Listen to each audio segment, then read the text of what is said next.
Hello बच्चों, इस video में हम ट्रिग्नोमेट्री के फॉर्मूले के बारे में बात करेंगे। 11th और 12th मतलब ट्रिग्नोमेट्री और 12th में इन्वर्स ट्रिग्नोमेट्री होती है, तो उसके सभी फॉर्मूले किस तरह से आप ड्राइव कर सकते हो, हम आज उसे पढ़ने वाले हैं। इस वीडियो को देखने के बाद आपको कभी भी फॉर्मूले याद करने की ज़रूरत नहीं पड़ेगी, आप फॉर्मूले खुद से फॉर्म कर सकते हो। तो मैं यहाँ एक्सरसाइज वाइज मतलब फॉर्मूले लिखने वाला हूँ। पहले हम 11th की 3rd चैप्टर है ट्रिग्नोमेट्री का, तो उसकी एक्सरसाइज 1 से शुरू करेंगे फॉर्मूले, ठीक है ना। अगर आप 12th में तो आपको भी ये काम आने वाला है, क्योंकि बहुत से बच्चों को ये समझ ही नहीं आता कि हम फॉर्मूला किस बिहाफ पर यूज़ कर रहे हैं। तो चलिए शुरू से शुरू करते हैं। तो जैसा कि हम जानते हैं ये क्वाड्रेंट होते थे, और अगर हम यहाँ से देखिए ये ओरिजिन है और हम यहाँ से एंगल हमें काउंट करना होता है। तो सबसे पहले यहाँ 0 एंगल, और जब इसे एंगल को हम बढ़ाते हैं तो यहाँ तक आते आते 90 हो जाता है। ये 90 डिग्री मतलब ये वाई एक्सिस वाली लाइन जो है यहाँ 90 का एंगल हो जाएगा।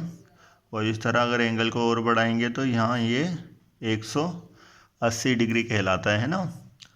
और इसके बाद हम जानते हैं ये 270 और 360, मैं यहाँ लिख देता हूँ 270 और 360। देखिए यहाँ 360 और ये जो 0 डिग्री वाला एंगल था ये एक ही पॉइंट पर होते हैं। ओके, आप एंगल को कितना भी यहाँ एंगल हो सकता है। तो अभी क्वाड्रेंट की बात करते हैं। जैसे एंगल तो यहाँ फर्स्ट क्वाड्रेंट, सेकंड क्वाड्रेंट, आपको इसी तरह से इसे लेना होगा। और ये fourth quadrant, first second third fourth. तो जो फर्स्ट क्वाड्रेंट में एंगल होते हैं वो 0 से 90 तक, सेकंड में 90 से 180, और इसी तरह से बाकी के एंगलों को आप कह सकते हैं। अब देखिए आते हैं को टर्मिनल एंगल पर। आखिर ये को टर्मिनल एंगल होते क्या हैं, मैं लिख देता हूँ एक बार। को टर्मिनल एंगल, देखिए जब हम कोई भी एंगल बनाते हैं तो इसे हम कितना भी घुमा सकते हैं इस तरह, और ये जो एंगल है देखिए यहाँ भी थीटा ही होगा और वैसे ये भी थीटा होगा और ये भी, बट इसे हमने रोटेट दोबारा अगेन कर दिया तो ये 360 प्लस हो जाएगा इसमें, और इसमें 360 दोबारा प्लस हो जाएगा, है ना। ये जो तीनों ही एंगल हैं इन्हें हम को टर्मिनल एंगल कह सकते हैं। मान लीजिए ये जो एंगल था पहला वो 60 था, कितना 60, तो जो नेक्स्ट वाला हो जाएगा वो 360 प्लस कर कर आएगा, क्योंकि हमने इसे 360 और घुमाया है, ठीक है ना। तो कितना हो गया ये 420।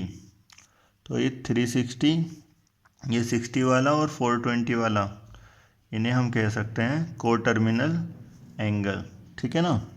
इन्हें कह देंगे आप क्या, को टर्मिनल एंगल। आई थिंक आप समझ चुके हैं ये को टर्मिनल एंगल होता क्या है। अगर आप इसे डिफ़ाइन करना चाहते हैं तो इसकी डेफिनेशन मैं यहाँ लिख देता हूँ। तो जैसा कि हम लिख चुके हैं, if initial angle and coterminal angle are same then angle are called coterminal angle. चलिए मैं इसके कुछ एग्जांपल लिख देता हूँ, आप इसे ट्राई ज़रूर कीजिएगा। तो मैं यहाँ लिख देता हूँ, यहाँ 420 और -240 को आपको चेक करना है, ठीक है ना, ये को टर्मिनल है या नहीं। यहाँ ओके, चेक कैसे करना है, तो आपको क्या करना होता है, ये कोई भी बड़ा वाला एंगल लेकर के, इन दोनों में से जो भी बड़ा हो ग्रेटेस्ट, तो ये है हमें दिख रहा है, इसमें से 360 माइनस करेंगे। अगर ये आ जाता है तो ठीक, आगे वरना अगेन आप अगर 360 माइनस कर सकते हैं तो दोबारा करेंगे। और ये अगर सेम हो जाता है किसी भी कंडीशन में तो इसे हम बोल देंगे ये को टर्मिनल एंगल है। अगर ये इक्वल नहीं आ पाते हैं तो ये को टर्मिनल एंगल नहीं है, ठीक है ना। ओके, तो यहाँ नेक्स्ट लिखते हैं 480 और -240, ठीक है ना। इन्हें आप चेक करिएगा और बताइएगा कि ये को टर्मिनल है या नहीं। तो यहाँ हम एक और हमारे पास चीज़ है रेडियंस। हम ना एंगल को 11th क्लास में रेडियंस में भी मेज़र करते हैं। तो हम कह सकते हैं मान लीजिए अगर ये कोई थीटा है, ये रेडियस और ये एल, तो ना इनों का ये रिलेशन होता है कि आप कहेंगे r इज इक्वल्स टू, या थीटा को लिख सकते हैं लेंथ बाय रेडियस, ठीक है ना, l बाय r। और एक चीज़ याद रखेंगे, जो हमारा रेडियंस में एंगल होता है उसे आप पाई के टर्मों में लिखते हैं, 2 पाई इज इक्वल होता है ये 360 के। और अगर पाई की वैल्यू निकालना चाहते हैं तो 2 से इसे कैंसिल कर देंगे, 180 डिग्री। तो पाई रेडियन का मतलब 180 डिग्री होता है। और अगर आप 1 रेडियन को ना सी से भी दिखा देते हैं, यहाँ मतलब सी इस तरह से लिख देते हैं। इसे निकालना चाहें कि कितना होगा तो पाई की वैल्यू रख देंगे 22/7, और ये लगभग आएगा 57 डिग्री 16 मिनट, ठीक है ना, 57 डिग्री 16 मिनट। अब ये मिनट क्या होता है, ये रेडियन एंगल की छोटी यूनिट है, मतलब हम कह सकते हैं 1 radian is equals to, sorry 1 degree में जो होते हैं ना, ये होते हैं हमारे 60 मिनट, याद रखेंगे। 1 डिग्री का मतलब 60 मिनट। ये छोटा एंगल होता है, हम मतलब जो डिग्री से भी छोटे एंगल को अगर डिवाइड करेंगे तो उसे मिनट में काउंट किया जाता है। और इसी तरह से बिल्कुल 1 मिनट में होते हैं हमारे 60 सेकंड, और सेकंड को इस तरह डबल डैश से शो कर सकते हैं, ठीक है ना। चलिए इसका एक एग्जांपल देखते हैं और समझते हैं कि हम इसका यूज़ किस तरह से करते हैं। जैसा कि हमें क्वेश्चन में बोला गया है कि आपको कन्वर्ट करना है 6 रेडियन इंटू डिग्री। तो ये एक एंगल है 6 रेडियन। सबसे पहले हमेशा हमें लिखना होगा, ये रेडियन में दिया है तो शुरू में रेडियन मतलब पाई और 180, ठीक है ना। इससे आप निकाल लेंगे 1 रेडियन की वैल्यू, और अब जितना भी बोला है उससे मल्टीप्लाई कर सकते हैं। तो 6 के लिए 6 से मल्टीप्लाई हो जाएगी, 6 रेडियन इज इक्वल्स टू 180। 22 जो बाय 7 आता है ना, उसे ऊपर लिख लीजिए डायरेक्ट, और 6 से भी तो मल्टीप्लाई करनी थी, तो यहाँ 6 भी आ चुका है।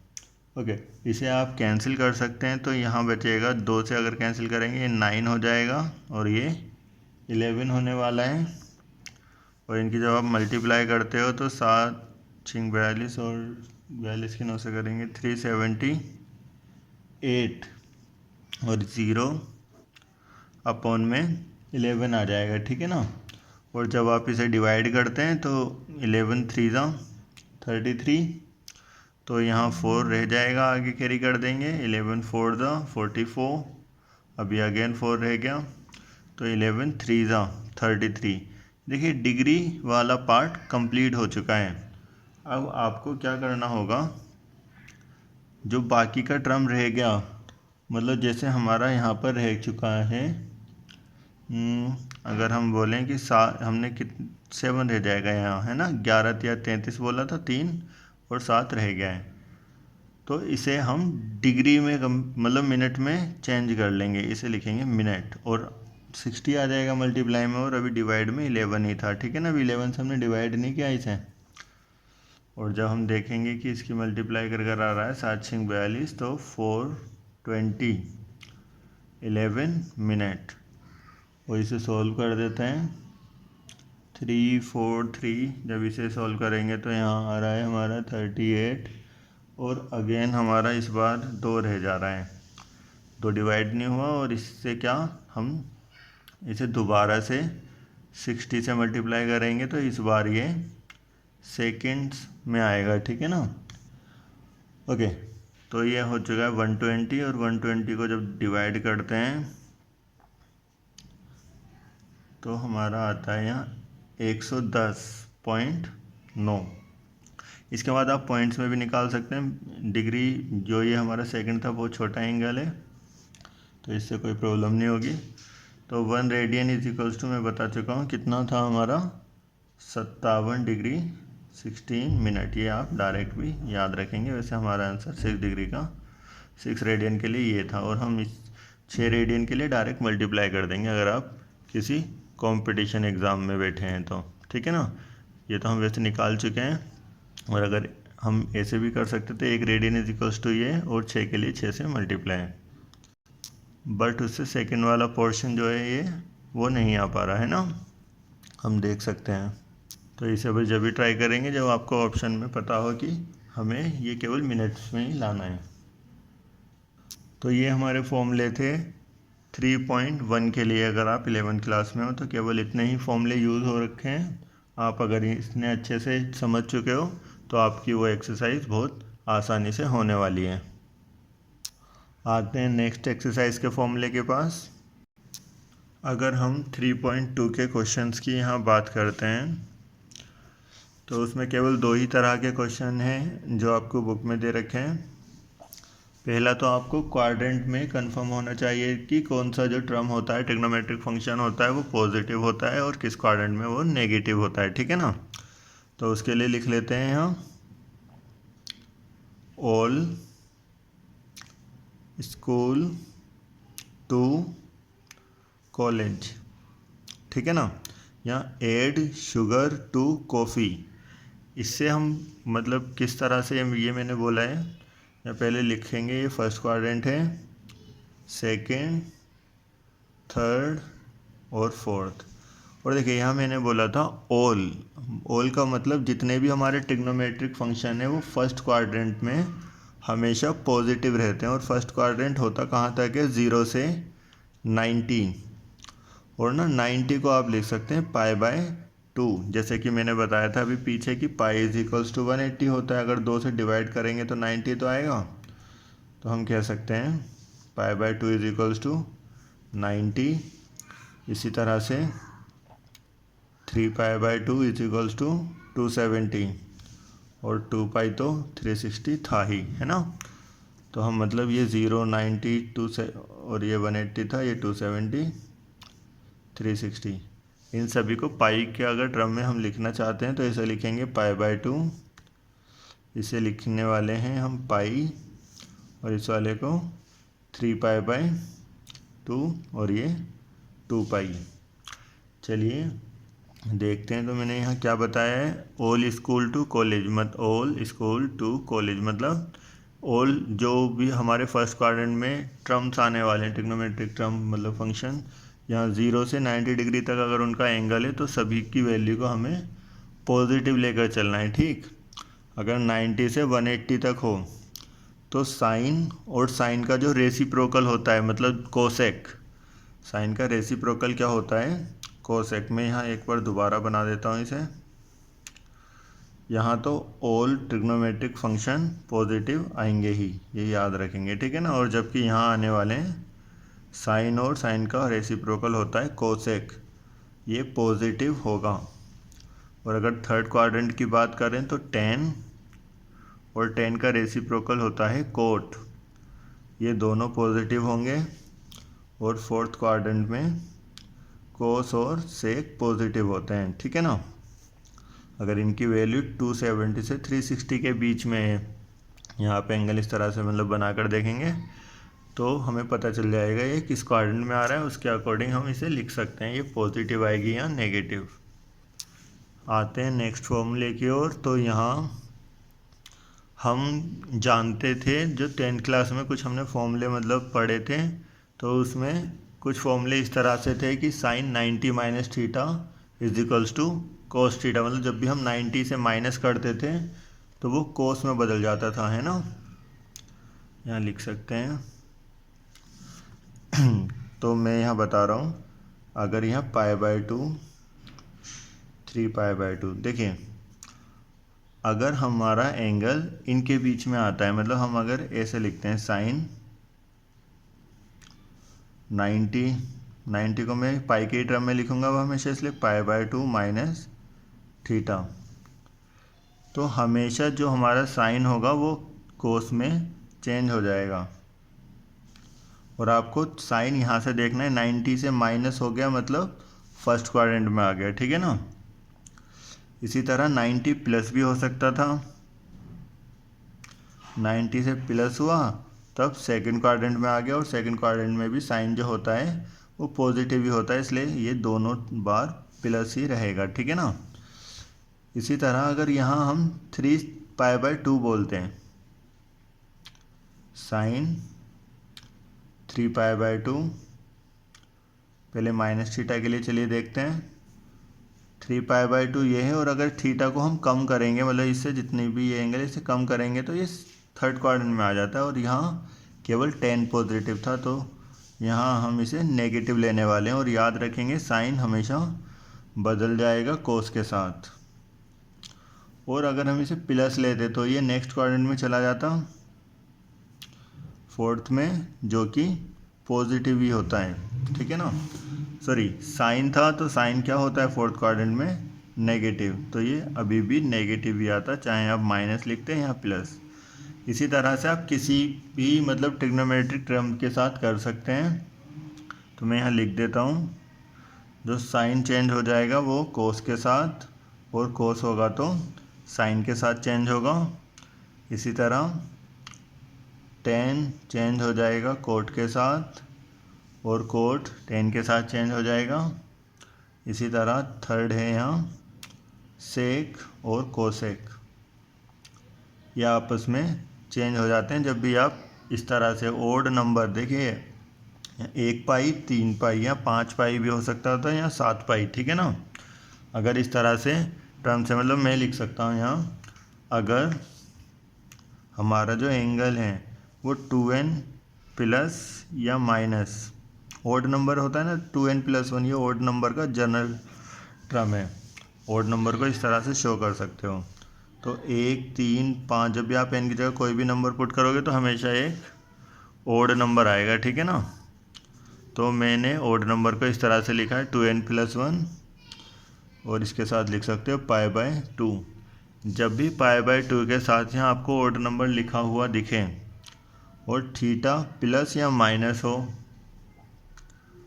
तब हमेशा जो ट्रिग्नोमेट्रिक वाला टर्म है वो चेंज हो जाता है अपने कॉम्प्लीमेंट के साथ। मतलब साइन किसके साथ?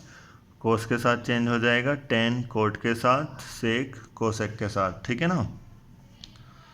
ये हमेशा चेंज हो जाएंगे। और कभी कभी जब ये पॉजिटिव, मतलब कि ये ओड की बजाय इवन आता है, तो इवन को हम लिखते हैं 2n, मतलब n की जगह आप कोई भी नंबर लिखोगे तो अभी ये इवन नंबर आने वाला है, 2n π प्लस माइनस थीटा। तो इसमें कोई चेंज नहीं होता हमारे ट्रिग्नोमेट्रिक फंक्शन में। साइन का साइन बना रहता है, कोस का कोस बना रहता है। जैसे कि मैं यहाँ लिख सकता हूँ साइन, कितने भी पाई लिख सकते हो आप, जैसे कि 4π प्लस या माइनस थीटा। देखिए यहाँ तो आपके 1π, 3π, अगर आपको यहाँ काउंट करनी है तो इस तरह से बोल सकते हैं कि 1π, 3π, और इसी तरह से यहाँ आ जाएगा फिर देन 5 और 7, मतलब इस तरह से आप लिख सकते हैं, ठीक है ना। और जब यहाँ पाई की बात होंगी तो यहाँ 1π, ये 2π, 3π, 4π,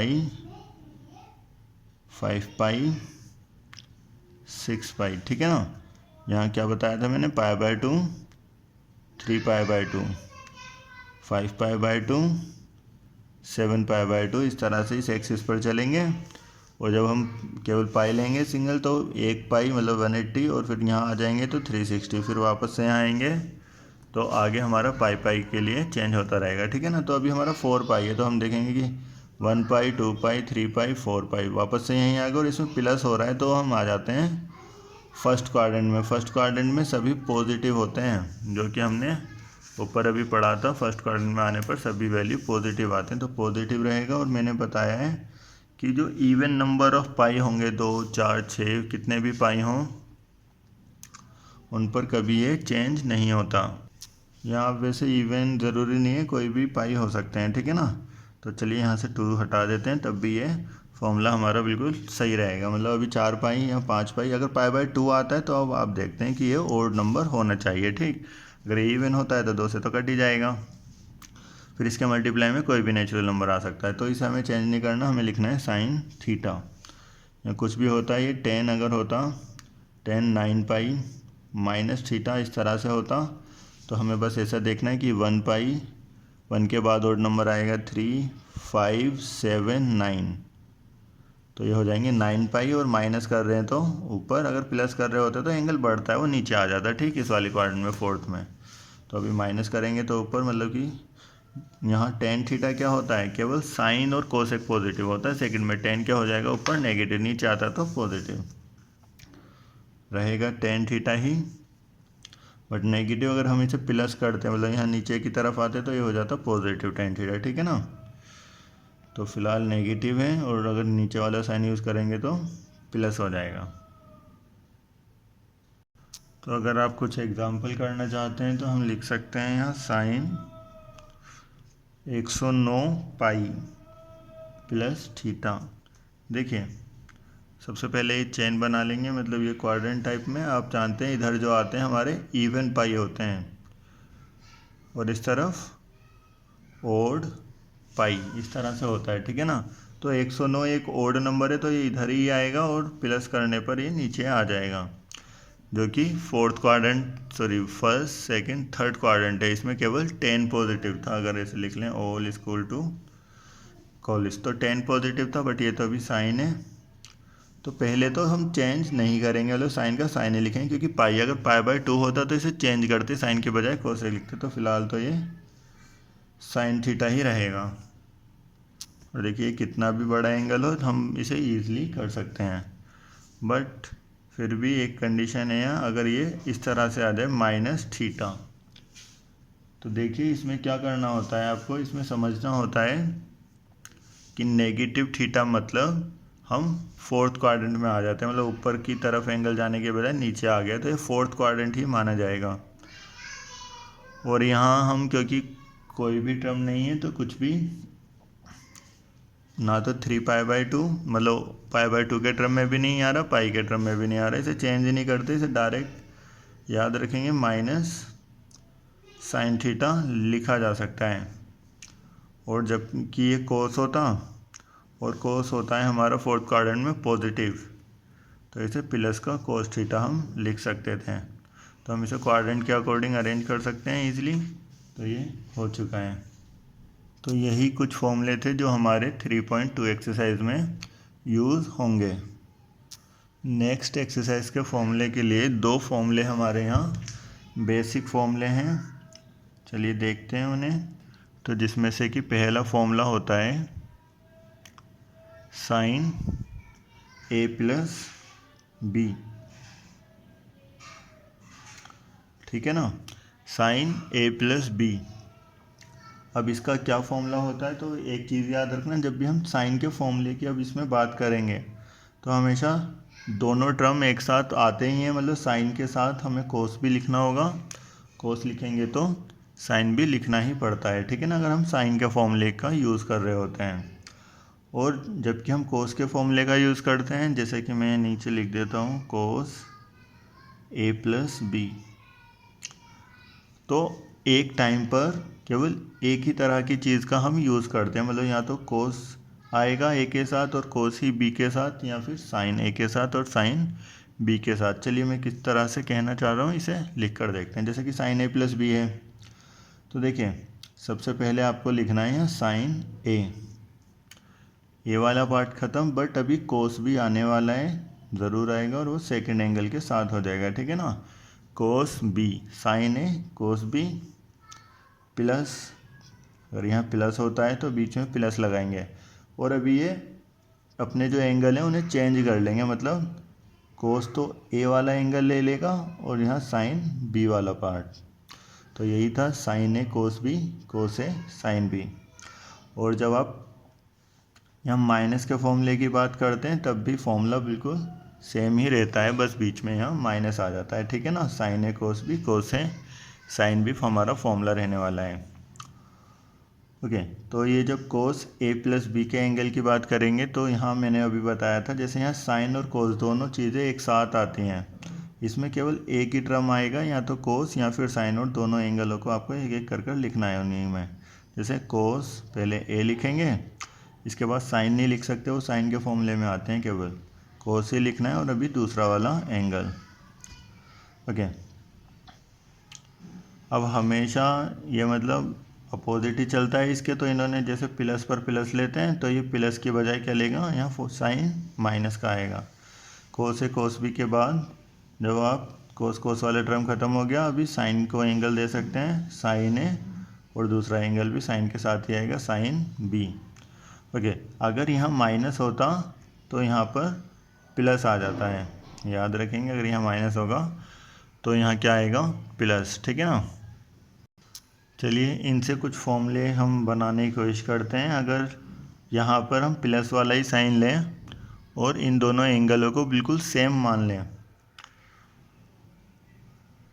मतलब ये पहले फॉर्मूले के लिए मैं यूज़ कर रहा हूँ।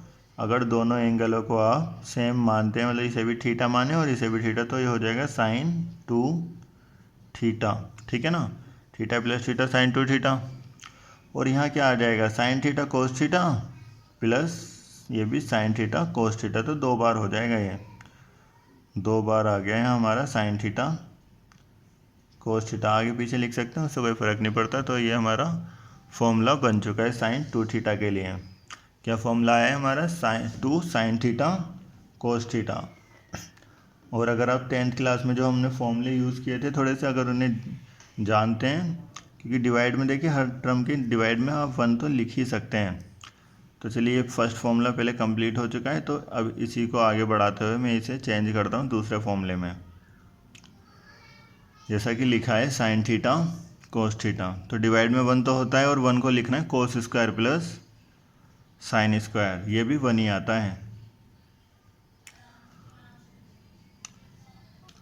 क्या बताया मैंने, 2 साइन थीटा कोस थीटा, और डिवाइड में जो 1 था उसकी जगह लिख दिया cos square plus sine square. Cos square sine square याद रखेंगे, ये भी हमारा 1 होता था।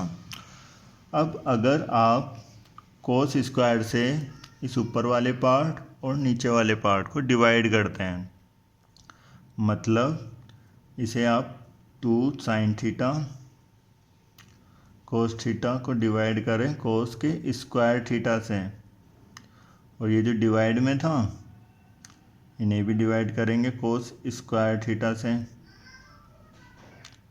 तो ये 10 के टर्म में हमारे फॉर्मूले आ जाते हैं। इन्हें याद रखेंगे कि साइन अपॉन कोस ना 10 होता है। देखिए एक कोस से तो एक कोस कैंसिल, ये साइन अपॉन कोस हो गया, जो कि लिखा जा सकता है टेन थीटा 2 टेन थीटा। और इसी तरह से कोस यहाँ कैंसिल 1, और इसका आ जाएगा हमारा 10 का स्क्वायर थीटा। तो ये हमारा सेकंड फॉर्मूला था साइन 2 थीटा का। अगर कभी भी 10 के टर्म में हमें लाना है कुछ भी, तो हम साइन थीटा को इस तरह भी लिख सकते हैं। जो हमारा थीटा होगा वो हाफ हो जाएगा 2 टेन थीटा और 1 प्लस 10 का स्क्वायर थीटा। ऐसे ही ऊपर जो साइन 2 थीटा था, 2 थीटा का मतलब हमेशा 2 हमें दिखता नहीं है इसमें कि हमारा 2 थीटा लिखा हुआ है। अगर साइन 40 है तो हम उसका आधा लिखेंगे यहाँ साइन 20 कोस 20। अगर 50 होता तो 25 और 25, मतलब हम एंगल को हाफ कर देते हैं, यहाँ हाफ एंगल में ये आ जाता है, ठीक है ना। और वैसा ही यहाँ पर होगा। ओके, ये तो साइन थीटा के लिए मैंने फॉर्मूले बताए कि अगर आप सेम इन्हें कर देते हैं, इक्वल रख देते हैं, तो हमारा ये 2 साइन थीटा कोस थीटा आता है। क्या हो अगर हम कोस में करें, जैसे कि हम इसे लिख दें कोस थीटा प्लस थीटा, तो ये 2 थीटा हो जाएगा जुड़कर, और ये हो जाएगा अगर दोनों थीटा सेम है तो कोस का स्क्वायर माइनस आएगा, क्योंकि माइनस लेते हैं, और साइन की साइन से मल्टीप्लाई होगी तो साइन का स्क्वायर, अगर थीटा सेम है केवल जब हो सकता है ये, ठीक है ना। तो मतलब यहाँ 2 थीटा, मतलब थीटा रखने पर ए और बी की जगह कोस वाले फॉर्मूले में कोस स्क्वायर मल्टीप्लाई होकर माइनस साइन स्क्वायर, ऐसा आ जाएगा। चलिए इसे लिख लेते हैं।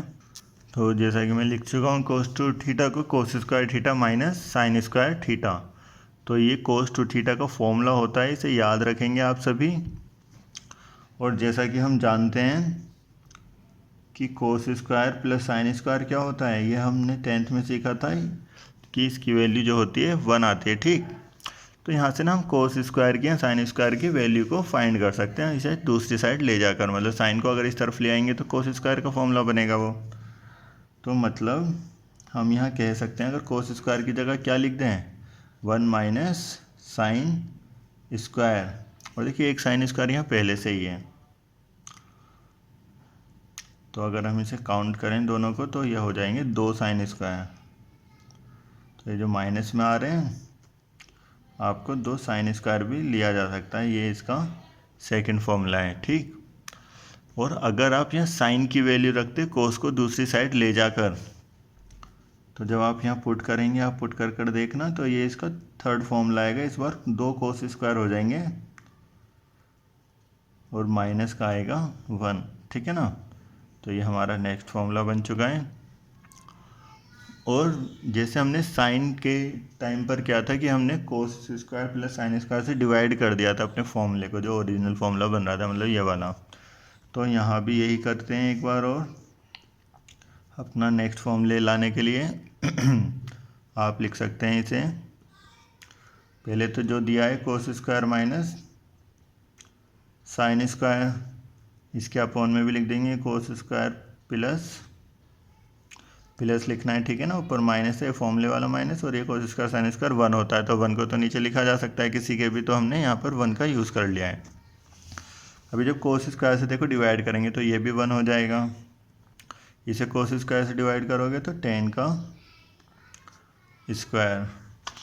इसी तरह से जब इसे डिवाइड करते हैं आप तो 1, और इसे डिवाइड करते हैं तो 10 का स्क्वायर। ये हमारे कोस टू थीटा के 4 फॉर्मूले हैं जो कि आपको याद रखने पड़ेंगे।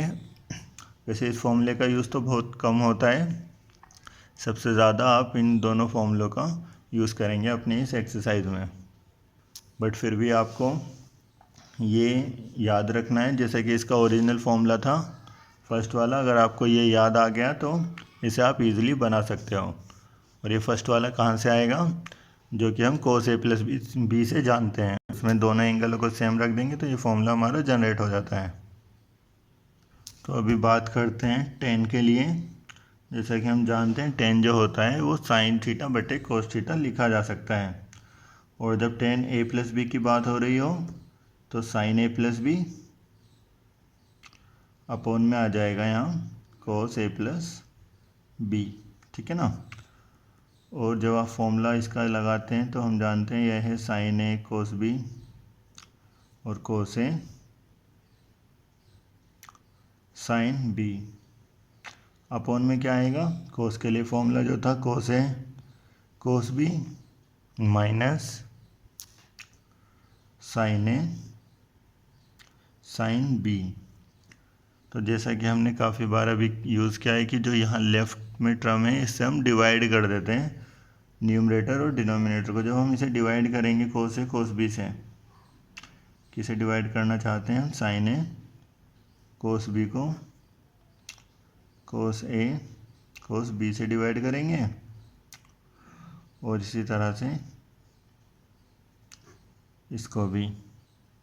तो जैसा कि हम लिख चुके हैं सभी के नीचे कोस ए कोस बी, देखिए तो ये कुछ पार्ट इसके कैंसिल होने वाले हैं, ये तो पूरा ही कैंसिल हो जाएगा। तो हमारा आ गया साइन अपॉन कोस जो कि होता है टेन ए, और इसे भी लिख सकते हैं टेन बी, कैंसिल आउट होकर ये 1 हो जाएगा, और ये आ रहा है हमारा टेन ए टेन बी। ठीक है ना, तो ये हमारा टेन ए प्लस बी के लिए फॉर्मूला बन चुका है। और अगर हम टेन टू ए की बात करते हैं या टू थीटा की बात करते हैं तो थीटा को हमें इक्वल रखना होता है, ए को भी थीटा मान लेंगे और बी को भी।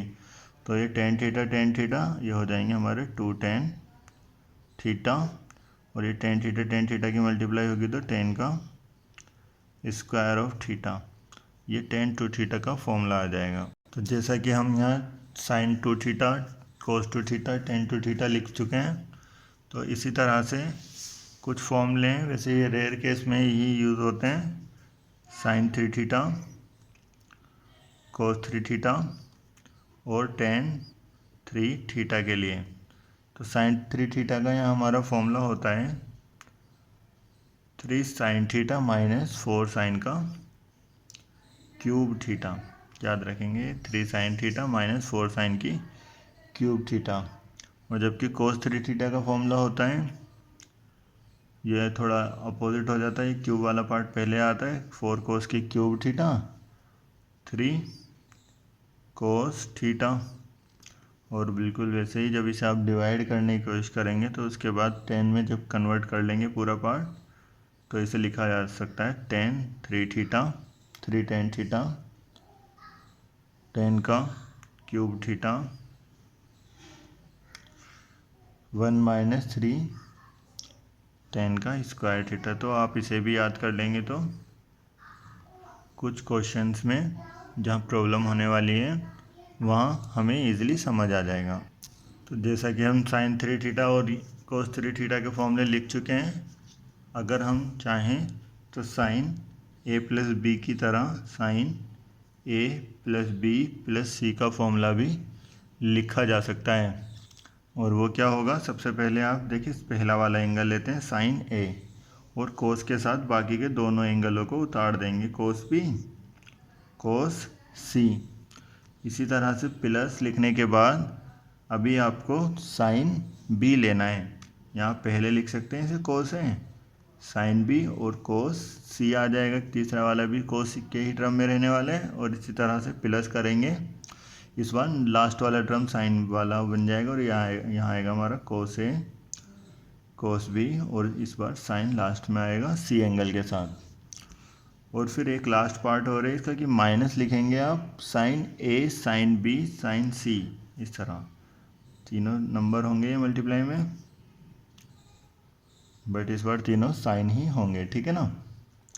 बिल्कुल इसी तरह अगर cos के लिए लिखें a + b + c तो हम लिख सकते हैं इसे पहले तो, क्योंकि ये सेम होते हैं सारे चीज़ें, तो cos a cos b cos c आएगा, ठीक है ना। और इसके बाद जैसा कि हमने इसमें किया था कि एक बार sin a था, फिर sin b और sin c, बिल्कुल इसी तरह इसमें cos a cos b और cos b को लिख सकते हैं, बट इस बार माइनस में लिखेंगे, ठीक है ना।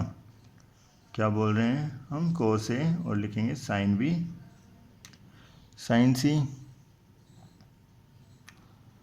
और इसी तरह माइनस तो sin a लिख लेते हैं और cos b आएगा इस बार sin c। बिल्कुल इसी तरह से sin a sin b cos c हो जाएगा। तो ये हमारा cos के लिए फॉर्मूला था। बिल्कुल इसी तरह अगर आप लिखना चाहें तो, वैसे इनका यूज़ 11th क्लास में नहीं है, बट आगे कंपटीशन एग्ज़ाम में या कहीं भी आप अगर कोई अलग से कोई बुक करना चाहते हैं तो कुछ क्वेश्चंस इन फॉर्मूले से रिलेटेड हमें वहाँ दे दिए जाते हैं। तो इसका क्या फॉर्मूला होगा, tan a tan b, पहले तीनों एंगलों को हम जोड़ लेते हैं, tan c तीनों एंगलों के साथ tan के टर्म को, और फिर तीनों ये जो tan थे हमारे tan a tan b tan c, इनके प्रोडक्ट को मल्टीप्लाई को माइनस कर देते हैं और डिवाइड में आएगा 1 - tan a tan b और फिर tan b ले लेंगे tan c, इसी तरह से tan c और tan a, ठीक है ना। इसे याद रखने का एक सिंपल सा तरीका लिख देता हूँ मैं यहाँ। देखिए क्योंकि तीनों टर्मों का सम हो रखा है तो इसे S1 का मतलब है एक एक टर्म अलग अलग अगर आप इन्हें सम करना चाहें, माइनस S3 मतलब तीनों टर्मों का प्रोडक्ट एक साथ है जो माइनस हो रहा है, 1 का 1 माइनस S2 मतलब दो दो टर्मों को लेकर के हम माइनस करेंगे उनका सम, ठीक है। तो ये था हमारा, अगर तीन एंगल आते हैं उनके लिए कुछ फॉर्मूले। वैसे इसकी ज़्यादा टेंशन मत लेना अगर ये याद नहीं होते आपको, इन्हें अभी 11th में शायद इतनी इनकी ज़रूरत है नहीं, तो आगे चलकर हम इन्हें और अच्छे से समझ लेंगे। अगर आप जैसा अभी बताया गया है उस मेथड से समझना चाहते हैं तो अच्छी बात है, ये आपको अभी समझ में आ जाएंगे। बट ये फॉर्मूले यहीं ख़त्म नहीं होते हैं, थोड़े से मतलब और फॉर्मूले हैं जिनका हम अपनी इस एक्सरसाइज में यूज़ करते हैं। तो वो क्या फॉर्मूले हैं तो मैं यहाँ लिख देता हूँ। ये नए टाइप के फॉर्मूले अभी लिखने जा रहे हैं, जैसे कि हम दो जो ट्रिग्नोमेट्रिक टर्म है या तो साइन हो सकते हैं या कोस। अगर दो साइन वाले टर्मों को आप जोड़ते हो तो ये साइन ए प्लस बी की तरह बिल्कुल नहीं है, ये साइन ए बिल्कुल अलग है साइन बी, ठीक है ना। जब उसमें दोनों एंगल एक साथ थे तो वो एक अलग फॉर्मूला है। तो इसमें क्या होता है, देखिए एक छोटी सी मैं यहाँ केस बना देता हूँ साइड में, जिससे कि आप ये फॉर्मूले याद रख सकते हैं बहुत आसानी से। तो वो इस तरह से कुछ कि एस प्लस एस, अगर दोनों साइन वाले टर्मों को आप जोड़ते हैं तो आना क्या चाहिए, साइन कोस, क्योंकि हम जानते हैं कि साइन, अगर साइन के लिए फॉर्मूला यूज़ कर रहे हैं तो कोस भी वहाँ ज़रूर आएगा और साइन कोस हो जाएगा ये। और इसी तरह से अगर इसे माइनस कर रहे होते तो आना तो अभी भी कोस और साइन ही है, बट इसमें क्या होगा कि कोस पहले आ जाएगा और साइन बाद में। इसी तरह अगर कोस के लिए फॉर्मूले लगाए जाएं प्लस प्लस तो 2 कोस, कोस बस कोस ही आएगा। और अगर इन्हें माइनस कर दिया जाए तो क्योंकि एक जैसा ही टर्म आता है तो इस बार बस साइन ही आएगा, यहाँ कोस का कोई यूज़ नहीं होता, ठीक। तो अब मैं इन्हें फॉर्मूले में कैसे बदलूँगा उसे देखते हैं। जैसे कि एस प्लस एस मतलब साइन ए प्लस साइन बी, उसे लिखना है हमें 2, एस का मतलब था साइन, पहले देखिए एंगलों का सम करेंगे डिवाइड बाय 2, फिर कोस, एंगलों का सम नहीं करना है इस बार, करना है डिफरेंस, मतलब इसका जो डिफरेंस है वो निकालेंगे डिवाइड बाय 2। ये पहला फॉर्मूला हो चुका है। बिल्कुल इसी तरह से हम सारे फॉर्मूले लिख सकते हैं। जैसा कि मैं लिखता हूँ, तो मैं यहाँ फॉर्मूले लिख चुका हूँ ये सभी। जैसा कि हम देख सकते हैं केवल मैंने यहाँ टर्म यहाँ चेंज हो गए और एंगल बिल्कुल एक जैसे ही उतार दिए गए, पहले वाले के साथ ए प्लस बी और ए माइनस बी। साइन ए माइनस बी के लिए फॉर्मूला आएगा 2 कोस ए प्लस बी, और यहाँ से लिखा है कोस और फिर साइन लिखना था साइन, और अगला एंगल ए माइनस बी। देखिए कोस ए प्लस कोस बी, तो यहीं से आप फॉर्मूले को याद कर सकते हैं 2cc, मतलब 2 का 2, कोस के लिए ये कोस और एंगलों का सम डिवाइड बाय 2, और अगले वाले कोस के साथ भी एंगलों का डिफरेंस लिखेंगे और डिवाइड बाय 2 आ जाएगा।